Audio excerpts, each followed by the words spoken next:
bonjour, bonsoir les gars, chez vous, en Afrique, en Asie, en Amérique, en Europe et partout dans le monde.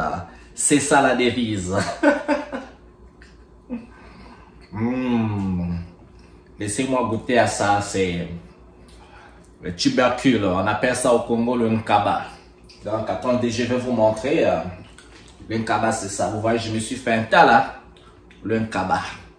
Donc les tubercules c'est comment on appelle, la racine de la plante du manioc. Plante de manioc, nous au Congo on mange ça, on mange les racines en termes de tubercules, on peut en faire le foufou, on peut en faire donc le pain de manioc et avec les feuilles on fait ce qu'on appelle le sakasaka ou encore le pondo, c'est très bon et j'aime ça. J'ai aussi fait bouillir un peu d'arachide comme ça, vous voyez l'arachide là, c'est bien là. L'arachide, donc j'aime bien, je casse comme ça, je récupère les grains, je suis un pro. Et je mange. L'arachide avec le nkaba, c'est bon. Mais le nkaba, on peut aussi manger le nkaba sans faire bouillir. Cru comme ça, ça donne de l'énergie. Ouais. Moi c'est Bibi Béné pour vous qui me connaissez.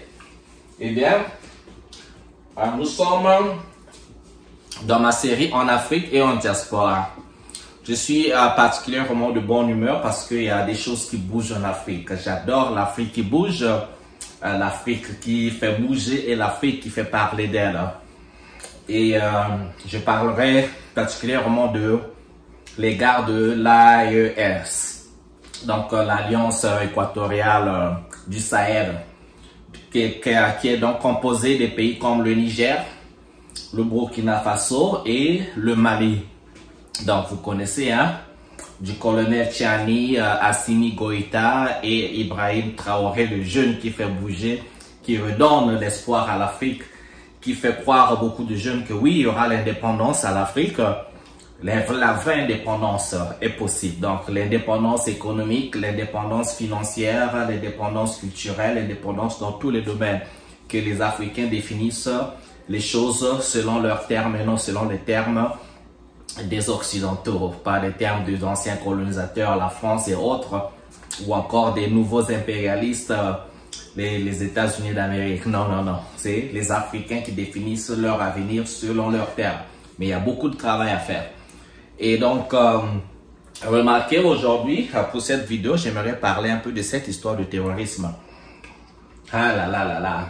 Ces gens-là, ils viennent chez nous toujours en libérateur, toujours avec des humeurs tapeuses et pécantes, toujours avec beaucoup d'arrogance.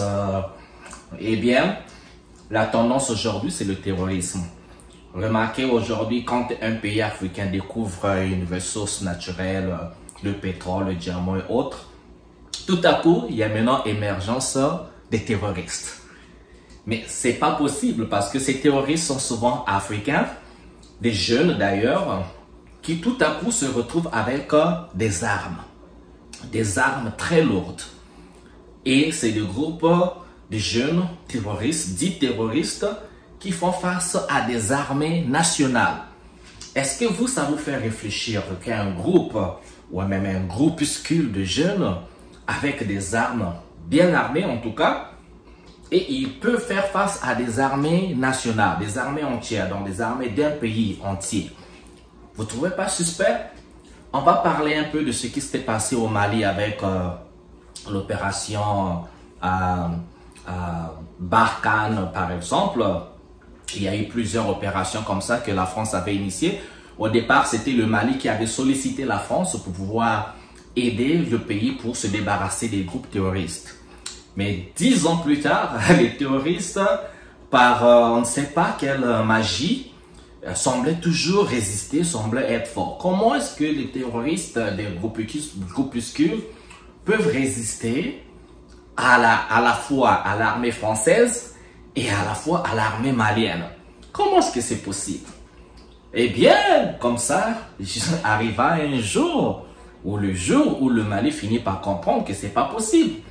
Que la France, avec leurs satellites, avec leurs drones, avec leurs technologies très avancées, ne sont pas capables de détecter des lignées, des convois, des terroristes, de là où ils se cachent et jusqu'à en ville, Bamako, ou encore dans les régions où ils sèment le désordre, où ils sèment donc la terreur.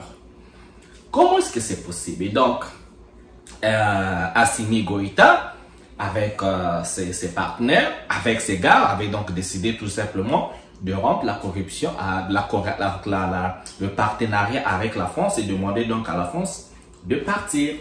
Et vous avez vu, depuis que la France est partie comme ça, l'armée malienne s'est trouvée d'autres partenaires, en l'occurrence la Russie ou Wagner, et en un rien de temps, en moins d'une année, ils ont réussi donc à faire chasser les terroristes et à récupérer les régions occupées par les terroristes. Et ça nous fait dire que les terroristes en fait sont juste des groupes inventés, créés, soutenus par ces gens-là que vous connaissez. Ce n'est un secret de polichinelle. Au départ, on pensait que les terroristes étaient vraiment des terroristes, mais aujourd'hui, le terrorisme est devenu un moyen, un outil de manipulation, un outil de changement géopolitique et un outil d'influence surtout. Et un outil encore, pas seulement d'influence, mais un outil de mort parce que chemin faisant, il y a des gens qui meurent, des populations qui sont attaquées, qui meurent, des enfants, des femmes. Il y a également des soldats qui meurent. Et il y a la désolation. Donc, il y a la désolation dans la vie, des maisons cassées, les business qui ne marchent pas. Et par ricochet, donc, l'économie qui tombe. Parce que quand il y a la guerre, il n'y a pas d'économie. Quand il n'y a pas de paix, il n'y a pas d'économie. Donc, c'est ce qu'on a compris. Et comprenant cela, on pense que tous les pays africains qui sont menacés dans le Sahel par le terrorisme doivent faire de bons partenariats pour combattre ça. C'est le même cas qu'on voit au Burkina Faso, le même cas au Niger. Ça a commencé avec la Libye. Non, ça n'a même pas commencé là-bas, mais il y a eu le cas libyen. On nous a fait chanter. Ouais, le colonel Kadhafi, c'était le diable. Donc, il fallait restaurer la paix parce que le colonel Kadhafi bouffait carrément les Libyens. Il était le diable, il était mauvais. Je ne suis pas en train de défendre Kadhafi parce que je sais que personne n'est parfait. Mais on nous a vendu un mensonge. Qu'il fallait donc restaurer la démocratie en Libye. Et donc, le faisant, il fallait que Kadhafi parte de là. On a vu, hein.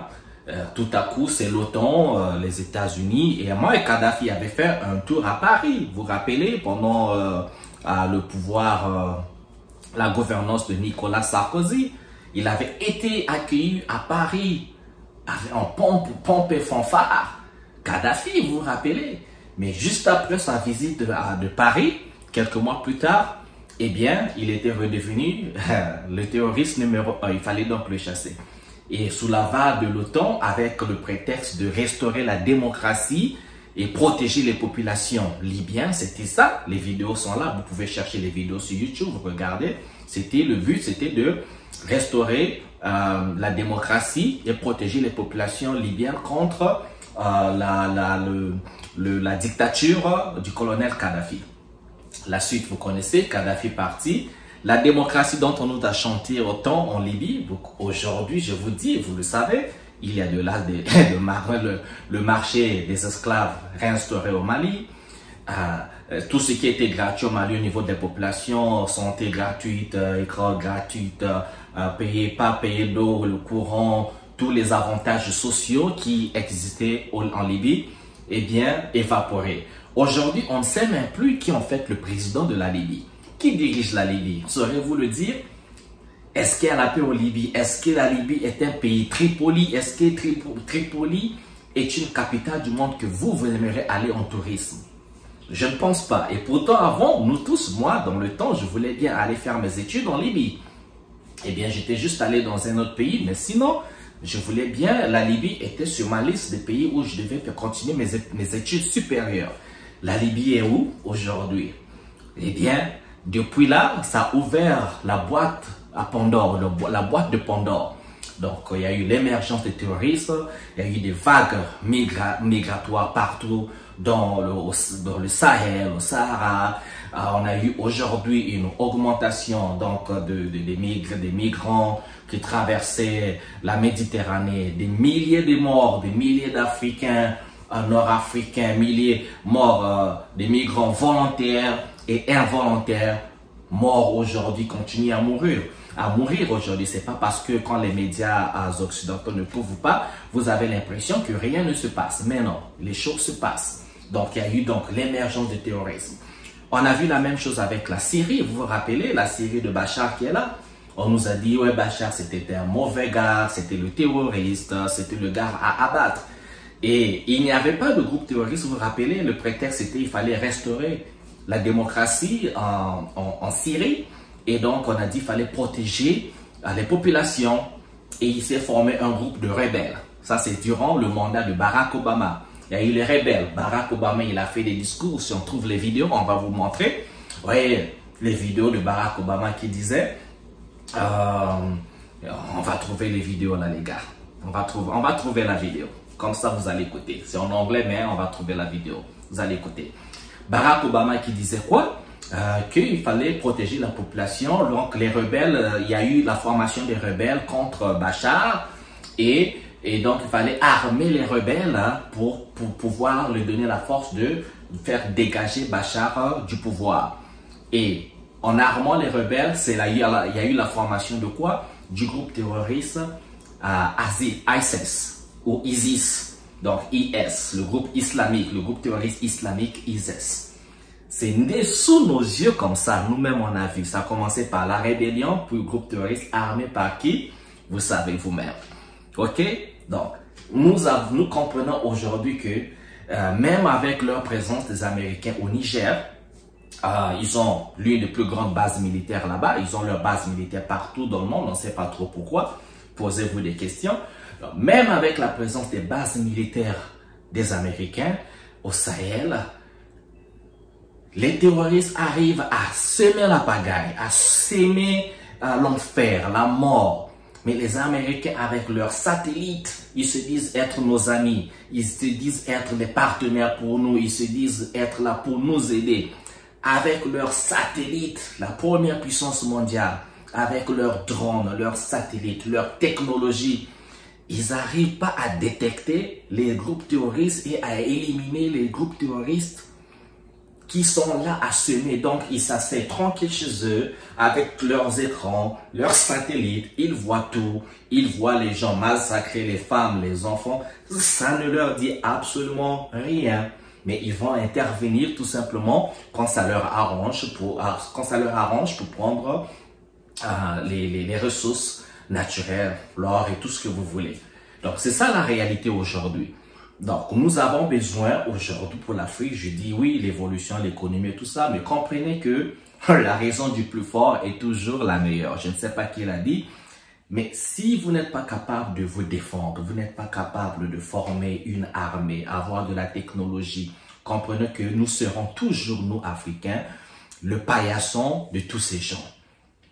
Je vous donne l'exemple de la Corée du Nord. Si la Corée du Nord était incapable de se défendre, eh bien, la Corée du Nord n'existerait pas. Les Américains nous foutent toujours la toute. La Chine est communiste. Ils sont vraiment contre le communisme. Le communisme, c'est vraiment le démon, quoi, pour eux. Mais comme ça, par un tour de passe-passe, la Chine est leur partenaire numéro 1. Ils ont leurs entreprises en Chine. Là, quand l'argent là arrive, là, il n'y a pas de communisme. Là, il n'y a pas de communisme. Et pourtant, ils pouvaient tous se dire, bon, vous êtes communiste, il n'y a pas la démocratie là-bas, on arrête. Pourquoi on n'instaure pas la démocratie en Chine? Pourquoi on n'instaure pas la démocratie en Arabie Saoudite? Pourquoi c'est pas le même discours de démocratie au Qatar ou encore dans les Émirats Arabes Unis, à Dubaï? Pourquoi il n'y a pas ça? Au Koweït, dans le monde arabe, pourquoi il n'y a pas ce discours? Mais quand on arrive en Afrique, eh bien ça. On doit comprendre, nous, Africains, qu'on doit avoir un esprit de résilience. On doit avoir un esprit fort et comprendre que un esprit de sacrifice. Qu'on doit arriver à ce niveau, à cet état d'esprit où on est prêt à mourir pour l'Afrique, on est prêt à mourir pour sa famille. C'est comme ça. Sinon, rien ne changera. Parce que les autres, ils sont capables de se mettre les bombes autour du corps, aller se faire exploser, juste pour dire que nous, la culture chez nous ne change pas. C'est pas à vous de nous imposer votre culture.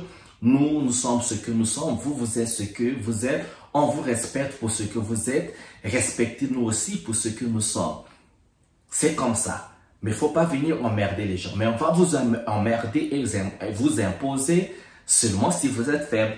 Parce que remarquez, même ces puissances qui disent puissance, première puissance et autres, mais bien, leur guerre, c'est toujours contre qui? Toujours contre les faibles. Ce pays-là, contre le Vietnam, vous avez vu ce qui s'est passé. Ce n'est pas des puissances nucléaires au Pakistan, Afghanistan, la Géorgie, en Afrique, n'en parlons pas, c'est toujours contre les pays faibles. Vous voyez le truc? Vous voyez ce que je veux dire?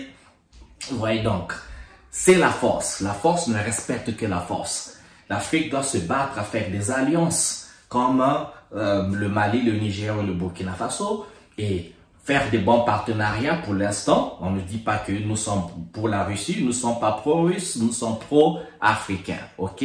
Les partenariats, c'est pour avoir ce que nous voulons qui va nous servir, qui va nous bénéficier parce que chacun doit protéger ses intérêts, chacun doit aller là où il y a ses intérêts. Mais au finish, les technologies doivent nous servir, leurs technologies doivent nous servir à développer nos propres technologies. Nous devons pourquoi pas arriver à l'arme nucléaire parce que l'arme nucléaire aujourd'hui est utilisée comme l'arme de dissuasion. Sinon, on partait attaquer la Russie qui a pris le Donbass, plutôt la Crimée. Personne n'a dit mot. La Russie qui attaque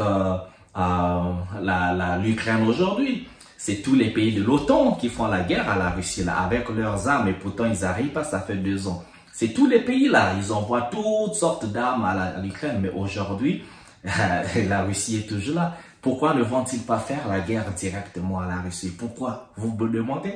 Parce que la Russie est capable de se défendre. N'oubliez pas, la Russie, c'est la première puissance à avoir réussi une mission spatiale. C'est le pays qui a envoyé le premier homme dans l'espace, Yuri Gagarin, vous vous rappelez? Eh bien, vous allez dire que c'est un pays, un tel pays, c'est un pays, c'est un marcassin. Non, c'est pas un Duranio. Donc, ça veut dire que la force ne respecte pas la force, ne respecte que la force. Si nous, en Afrique, on n'arrive pas à nous doter des puissances militaires comme ça, ou encore de puissances chez nous, mystiques, comme on veut, j'ai fait des vidéos sur ça, regardez mes vidéos, vous allez écouter ce que j'ai dit. Pourquoi pas utiliser ce que nous avons pour pouvoir protéger. Donc voilà, faut pas oublier ça. Tout le temps qu'ils disent des mots comme démocratie, c'est un code. Il faut pas l'oublier. Des mots comme globalisation, c'est un code. Il faut pas l'oublier. Qu'est-ce qu'il veut dire? Les mots comme liberté d'expression, c'est un code. Les mots comme communauté internationale, c'est un code. Parce que c'est qui la communauté internationale? C'est un code. Donc, il faut savoir détecter le langage. Tout se trouve dans le langage pour justifier une guerre, justifier une subjugation, justifier une occupation, justifier leur domination, justifier leur hégémonie. Il ne s'agit que de ça. Ressources, money, l'argent, il n'y a que ça. Nous, Africains, nous devons en être conscients. On doit toujours avoir l'esprit de défendre nos nations, nos terres. Sans cet esprit, sans cet état d'esprit, je vous dis les gars, s'il faut refaire la colonisation, eh bien, ça reviendra. S'il faut refaire l'esclavage, ça reviendra parce que il en va de leur survie. Vous êtes à peine humain.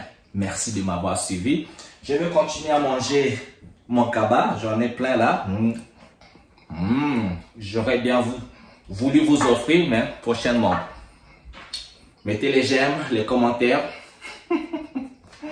Abonnez-vous. On se retrouve à une prochaine vidéo. Ciao, ciao.